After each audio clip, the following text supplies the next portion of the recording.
a guia, Deus que me alumia.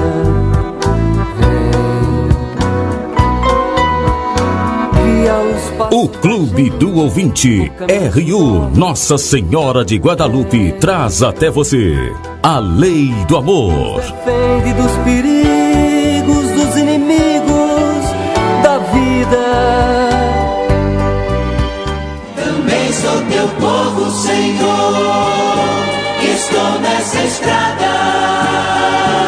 Somente a tua graça me basta e mais nada, o povo de Deus. Olá pessoal, mais uma vez é uma grande alegria estarmos aqui nas ondas da Rádio Universidade para mais um encontro da Lei do Amor, sempre patrocinado por Schau, Freios e Suspensão ali no Lago de Portugal, como também pelos nossos irmãos e irmãs associados no Clube do Ouvinte Nossa Senhora de Guadalupe.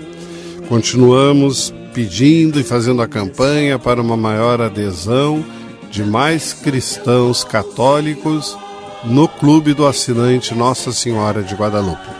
A família inteira dá só uma contribuição de R$20 por mês durante um ano, com direito a receber, claro que ninguém está vendendo oração nem bênção, né?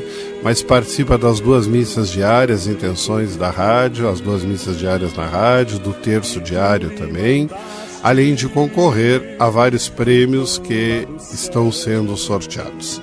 Então, isso é só entrar em contato com qualquer uma das paróquias de Pelotas, que tem todas elas a ficha de adesão do Clube do Ouvinte Nossa Senhora de Guadalupe. E hoje, nós, neste programa, decidimos assim, não fazer uma formação específica de um tema específico. Por quê? Porque eu selecionei, a gente recebe através do site da universidade, do WhatsApp, do e-mail particular, a gente recebe muitas perguntas. E eu selecionei mais ou menos 35 dúvidas, né, desde o início do programa. Algumas eu vi que foram assuntos tratados no programa e talvez não tenha ficado muito claro no momento de se expressar esses assuntos, né? Então, e outros assim, é surpresa, não foram tratados ainda esses temas, mas com o tempo serão devidamente, né? Então a gente gostaria de hoje clarear algumas dúvidas. Claro que não vamos conseguir clarear todas, talvez se use um outro programa de novo, né, para fazer isso. Mas eu hoje começaria com uma pergunta, porque ela está uma palavra lá no Evangelho e as pessoas seguidamente, né, têm dúvidas. E entre as perguntas que vieram, 4 pessoas perguntaram sobre esse mesmo texto, né, sobre esta mesma palavra. Então a pergunta é se Jesus teve irmãos e se sua mãe Maria teve outros filhos. Aí nós procuramos de acordo com os evangelhos e nós vamos notar o seguinte: tem 7 textos no Novo Testamento que são mencionados os irmãos de Jesus. Esses textos nós até anotamos: Marcos capítulo 6, versículo 3, Marcos capítulo 3, versículo de 31 a 35, João capítulo 2, versículo 12, João capítulo 7, dos versículos de 2 a 10, Atos dos Apóstolos capítulo 1, versículo 14, Epístola aos Gálatas capítulo 1, versículo 19, e a primeira carta aos Coríntios, no capítulo 9, versículo 5. Então são 7 textos em que aparece a expressão irmãos de Jesus. Segundo lá o que está em Marcos, o primeiro texto que nós selecionamos, eles chamavam-se Simão, Tiago, José e Judas.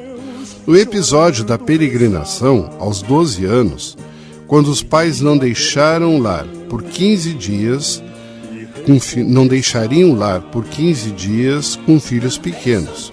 E o episódio da entrega que Jesus faz de sua mãe a João aos pés da cruz seriam incompreensíveis se Jesus tivesse outros irmãos em sua casa. Está lá no Evangelho de João, capítulo 19, versículos 26 e seguintes, né? O termo irmão ele supõe um contexto linguístico pobre de palavras. A palavra aramaica irmão podia indicar não somente os filhos dos mesmos pais, mas também os primos ou parentes mais distantes. Eu sempre gosto de lembrar, e eu lembro as pessoas quando me perguntam pessoalmente sobre isso, que só em português, só na língua portuguesa, nós temos 300 mil verbos. Sabe o que é 300 mil verbos? A língua aramaica como um todo, que ela não tem vogais, ela só tem consoantes, ela tem 1.800 palavras no todo. Então, essa expressão linguística, né, irmão, normalmente é dada aos parentes consanguíneos até o 4º grau. E do 5º grau até o 40º grau é considerado parentes, porque não tem outra palavra para expressar isso, né? Então, neste caso aí, a gente pode pensar, né, que esses que aparecem, Tiago e José, irmãos de Jesus, lá em Mateus, são filhos de outra Maria, discípula de Jesus, conforme está lá no livro de Mateus, capítulo 28, versículo 1. Que eles sejam chamados de irmãos não é nenhuma novidade no Novo Testamento. A expressão indicadora de um parentesco próximo já se encontrava lá no Antigo Testamento. Se vocês pegarem o livro do Gênesis, capítulo 13, versículo 8, né, ou também o 14, versículo 16, ou 29, versículo 15, vocês vão ver esta proximidade já lá na criação. A partir desses dados, a Igreja sempre entendeu que Maria não teve outros filhos. Jesus, o Filho único de Maria, nela concebido pelo poder do Espírito Santo, conforme o Evangelho de Mateus, capítulo 1, né? O Espírito, a sombra do Espírito te cobrirá. Existe agora mais recente, não é oficial da Igreja, o que eu vou dizer agora, não é oficial da lei do amor, que nós temos que crer ou não, mas nas pesquisas dos exegetas, aqueles que se dedicam a estudar a Bíblia, que vivem muito na Terra Santa, fazendo cursos, buscando pergaminhos que se encontram, buscando fragmentos, né? Existe uma tendência a se acreditar que, como José era muito mais velho que Maria, né? Ele era muito mais velho que Maria, que ele podia ter desposado Maria após uma viuvez. Ele poderia ter tido um casamento anterior e neste casamento ele poderia ter se tornado viúvo. E esses 4 que aparecem aí como irmãos de Jesus, né? O Tiago, o José, o Judas e o Simão, que eles poderiam ser então filhos de José no primeiro casamento. Só que, gente, repito, isto não é oficial da Igreja. Isto é uma tese que os estudiosos de Bíblia estão lançando, né? E não só para provar essa palavra irmão, mas também, né, para tentar esclarecer muitas coisas que também aparecem nos evangelhos apócrifos, né? Evangelhos escritos até por próprio São Judas, por São Pedro, teria um atribuído a Maria Madalena, são 8 evangelhos, né? Que na igreja primitiva eles entraram como tradição, mas que a partir do Concílio de Trento ficou definido que eles eram falsos, quer dizer que a doutrina ali que eles pregavam não eram realmente, né, os fatos que aconteceram. Eu me lembro que até eu estava lendo esses evangelhos apócrifos, mostrando textos, né, de fatos que nos 4 evangelhos a gente encontra, e eles simulam toda uma maneira diferente para alguns desses fatos, né? Fazem umas situações poéticas, assim, umas situações teatrais até. Um caso que o menino Jesus ficava fazendo bonequinhos de barro, aí soprava neles, viravam passarinho, viravam pessoas, né? Viravam animaizinhos domésticos, né? Que também Jesus trocava a sua face para andar perto das pessoas e ver o que falavam dele. Quer dizer, será que Jesus, que conhecia o coração de todos, sendo Deus, precisava trocar a face, fazer cirurgia plástica por ele mesmo, né, pela mágica e pelo seu poder sobrenatural, para ficar escutando, né, Então, esses fatos levaram a igreja a acreditar, através dos padres conciliares em Trento, que realmente estes não são evangelhos inspirados. Então, eles estão apócrifos, né? Que são, hoje em dia, a palavra apócrifa se traduz como algo falso. Mas existe esses estudos aí, né? Depois também, ainda relacionado a esse fato, né? De que Maria recebeu de Jesus o cuidado dos apóstolos e se tornou também, né, recebe a tua mãe, mãe é teu filho, né? Ela assume um pouco a maternidade dos apóstolos. No final do Concílio Vaticano II, uma coisa recente, hoje o Beato Paulo VI, que neste mês próximo de outubro será canonizado santo da Igreja, o Papa Paulo VI, que levou a barca da Igreja no momento em que ela aplicava as transformações que o nosso Concílio Vaticano II, há 50 anos atrás, trouxe, né? Ele determinou na ladainha de Nossa Senhora uma nova nomenclatura Nossa Senhora, Maria, Mãe da Igreja. Até então ela não tinha esse nome na ladainha oficial, e o Beato Paulo VI colocou isso. E aí muita gente também, né, e até às vezes assim pelo teor da carta parece assim que nós estamos colocando Maria no lugar de Deus, né, das perguntas. E aí como nós sintetizamos o que perguntar? Por que dizemos que Maria é a mãe da Igreja? Seria essa a pergunta, né? Alguns assim em tom de crítica, outros em tom de realmente quererem aprender. Então nós sintetizamos e fomos procurar essa motivação nos vários documentos da Igreja.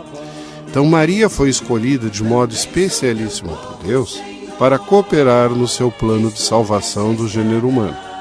Foi chamada a ser a mãe do Redentor e respondeu a este apelo com o seu sim, conforme nós vemos lá no Evangelho de Lucas, capítulo 1, versículo 38. O Evangelho nos mostra como ela está presente junto ao seu filho Jesus, indicando-lhe a ocasião que ele realizasse seu primeiro milagre, lá nas bodas de Caná, quando faltou vinho. E as últimas palavras de Maria também, seu testamento espiritual para nós, né? Quando ela chega aos servos e diz: fazei tudo o que ele vos disser, ou que ele vos mandar, conforme a tradução. Por este milagre, seus discípulos chegaram à fé em Jesus. Isso está muito claro, essa expressão de chegar à fé, aqueles que estavam com ele nas bodas, se vocês lerem o Evangelho de João, no capítulo 2, versículo 11. Foi junto à cruz, porém, que Maria recebeu a missão de ser a mãe dos discípulos de Jesus. Ao tornar-se mãe do discípulo amado, lá em João 19, 26, ela se tornou, por extensão, mãe de todo aquele que se faz discípulo de Jesus e membro de seu corpo, que é a Igreja, e, portanto, mãe da Igreja. Por isso ela ficou junto aos discípulos, rezando com eles à espera do Espírito Santo. Se nós vemos nos Atos dos Apóstolos, capítulo 1, versículo 14, né? Maria e os apóstolos estavam em oração quando veio o Pentecostes. Esta sua missão não passou. Até a segunda vinda de Cristo, a Igreja entende, a consumação do reino de Deus, Maria continua realizando seu papel de mãe amorosa de toda a Igreja e de cada um dos seus filhos, né? Para nós que cremos, né, Nossa Senhora teve várias aparições reconhecidas, né, pela Igreja, e lá em Fátima ela dizia, né, que a gente precisava rezar mais, e ela diz: meu filho quer salvar o mundo pela consagração do mundo ao meu Imaculado Coração. Ora, se ela mesma se intitula na aparição comprovadamente por 70 mil pessoas, o milagre do sol vindo na terra, que a gente comemorará agora no dia 13 de outubro, né? Esses 101 anos dessa aparição, e ela chama o meu filho, o Filho de Deus feito homem entre nós, Jesus, o Messias, o Salvador, e Jesus é a cabeça da Igreja, automaticamente, se é filho de Maria, Maria automaticamente se faz mãe também de toda a Igreja, porque ela é a mãe da cabeça, e a cabeça não pode ser separada do corpo, né? Então, Nesse fato, a igreja coloca isso. Mas também queremos, sobre isso que eu falei, por que chamamos a mãe de Jesus de Nossa Senhora? Não existe apenas o Senhor. É quando se faz essa conotação, né, dessa pergunta, a gente vê que é alguém que não caminha na fé da Igreja Católica, né? Não existe apenas o Senhor, então se existe apenas o Senhor, não pode ter uma senhora, né? Então nós vamos também buscar, né, um pouco na tradição da Igreja, um pouco dos documentos, e vamos ver o que eu consegui armar aqui como resposta. A palavra Senhor, na linguagem cotidiana, é usada com um tratamento respeitoso, dado a algumas pessoas, como aos pais, professores e autoridades. Na Idade Média, São Bernardo, doutor da Igreja, um grande místico, vendo como cada senhor apresentava sua senhora, recordou que Jesus nos deu uma senhora para amparar a todos. Desde então, Maria é chamada de Nossa Senhora. Trata-se de um título da devoção popular. A mãe de Jesus, com toda certeza, merece esse respeito, e por isso a designamos comumente como Senhora, sem qualquer conotação no sentido especificamente bíblico do termo Senhor. Até porque Jesus falando, né? Por que me chamais de mestre? Um só é o vosso mestre e Senhor, né? Na Sagrada Escritura, este termo tem um sentido muito maior. Senhor é o nome próprio para designar o Deus de Israel, desde que ele se revelou a Moisés como Javé. Javé, aquele que é, Deus que é. Traduzido na versão grega dos livros do Antigo Testamento por Kyrios, Senhor. No Novo Testamento, Jesus é chamado Senhor por aqueles que dele se aproximam com respeito e confiança em seu poder de ajuda e de cura. Nos encontros com Jesus ressuscitado, o termo Senhor aparece como expressão de adoração. Meu Senhor e meu Deus, como é lá em João 20, capítulo 20, versículo 28, né? Pode, por ser de condição divina, conforme a expressão de São Paulo aos Filipenses, no capítulo 2 de sua carta, versículo 6, Jesus é o Senhor, digno do mesmo poder, honra e glória devidos ao Pai. Ele é o Senhor da vida e da história. A Ele a Igreja invoca, Amém, vem Senhor Jesus, Maranatá, né? Apocalipse 22, versículo 20. O nome Senhor indica, portanto, a soberania divina. Quem confessa ou invoca Jesus como Senhor, demonstra que crê em sua divindade. Ninguém pode dizer, Jesus é o Senhor, a não ser no Espírito Santo. 1 Coríntios, capítulo 12 e 13. Então, por essa tradição, Maria não é a Senhora com o poder de Deus, mas Maria é a Senhora por investimento, né, em estar junto ao seu Senhor e receber desse Senhor a missão de auxiliá-lo na adoção dos filhos dos discípulos por ele amados. E naturalmente, né, nesse segmento do papel de Nossa Senhora, muitas vezes as pessoas fazem perguntas também, né, sobre o que significa ser santo, por que a igreja tem tanto santo, né? Então, o que significa ser santo? Vamos começar por aí. No Evangelho de São Mateus, encontramos essas palavras de Jesus, lá no capítulo 5, versículo 48. Sede perfeitos, assim como o vosso Pai Celeste é perfeito. Deus é o único santo, está lá no Levítico 19:2. Também o apóstolo Pedro nos exorta: como é santo aquele que vos chamou, tornai-vos santos também vós em todo o vosso proceder. 1 de Pedro, capítulo 1, versículo 15. Pelo batismo, recebemos a graça de Deus e a Santíssima Trindade vem habitar em nós. Somos templos do Espírito Santo e devemos conservar sempre Deus em nós, abrindo-nos sempre mais a Ele, deixando que Sua graça nos transforme, Essa é a ideia que nós tiramos do segundo Epístola aos Coríntios, capítulo 6, versículo 16. Assim, vamos nos assemelhando cada vez mais ao Deus Santo. Isto é certamente o fruto do nosso esforço, mas é sobretudo dom da graça do Espírito Santo. Eu sou santo pela graça de Deus. Eu sou quem eu sou pela graça de Deus. Deus é amor. Ser santo é, portanto, viver o amor puro a Deus e aos irmãos. Jesus mesmo falou que os benditos de seu Pai são aqueles que, por causa dele, fazem o bem a todos os necessitados. Está lá em Mateus, capítulo 25, dos versículos 34 ao 40.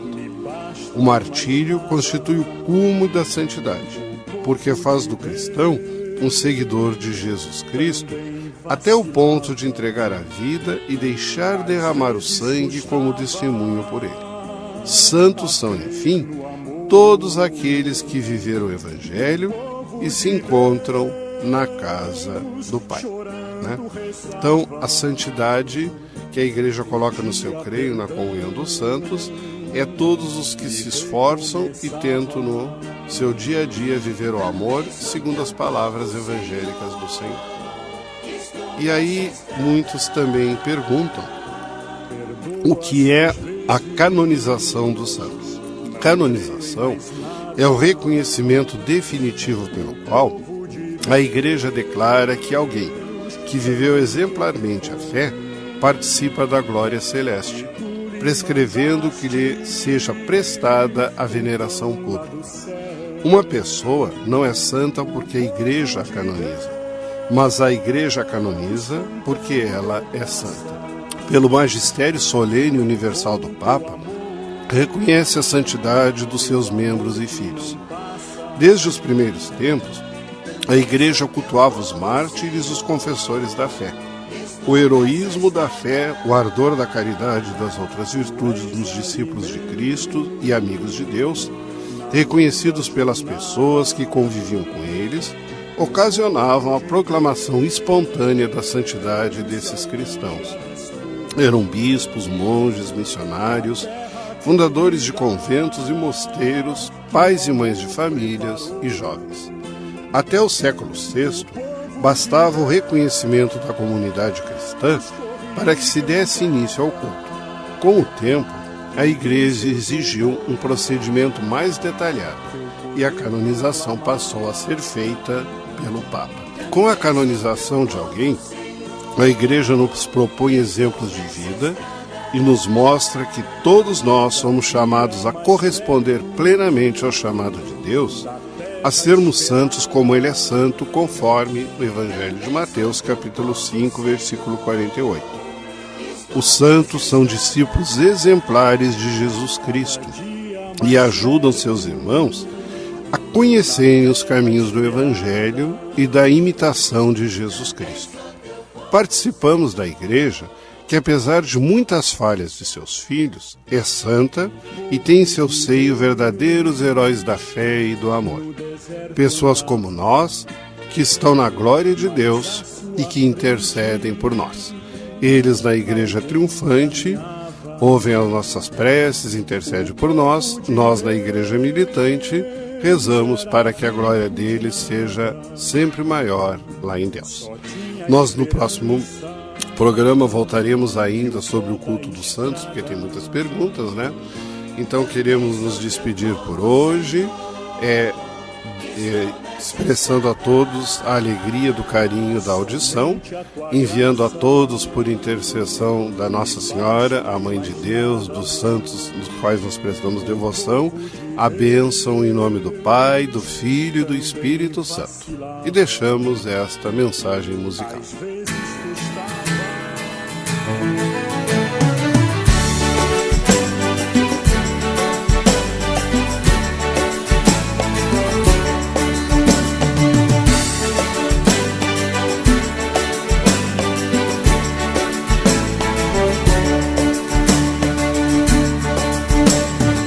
Olhos abertos para a luz que nos guia de noite e de dia do céu, de braços erguidos ao Deus infinito, um novo bendito, cantemos, cantemos.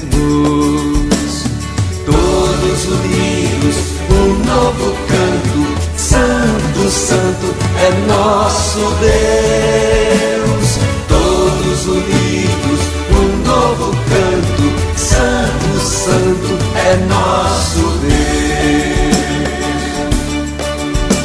Ao Cristo das dores de nossos martírios, na cruz, no abandono e paixão, de dentro da morte proclamemos glória, Deus, vida e vitória, cantemos, cantemos.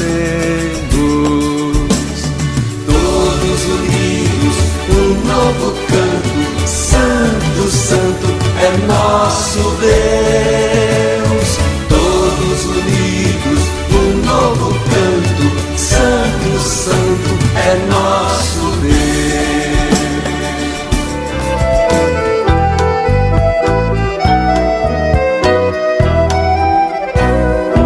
Frente, paz na guia, Deus que me alumia.